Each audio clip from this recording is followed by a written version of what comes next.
If you want to change the name on Yahoo Mail, you're in the right place. In this quick tutorial, I'll show you exactly how to update the display name on your Yahoo account so your emails look the way you want them to. This is especially useful if your name changed, if you created the account a long time ago, or if you simply want a more professional sender name for work or business emails. And if this video helps you out, please hit the like button and subscribe for more easy tech tutorials just like this.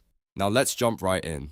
First, open Yahoo Mail and sign into your account if you haven't already. Once you're on your inbox, look toward the top right corner of the page and click the settings icon, which looks like a little gear. This opens up the settings panel for your Yahoo Mail account. From there, click more settings. This takes you into the full settings menu where you can control different parts of your Yahoo Mail account. Next, look for Mailboxes and click on it.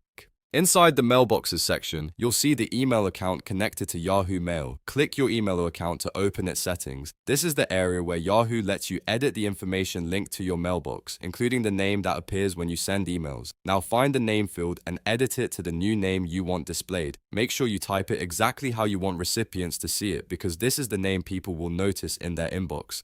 Once you've updated the name, click Save to confirm the changes. And that's it.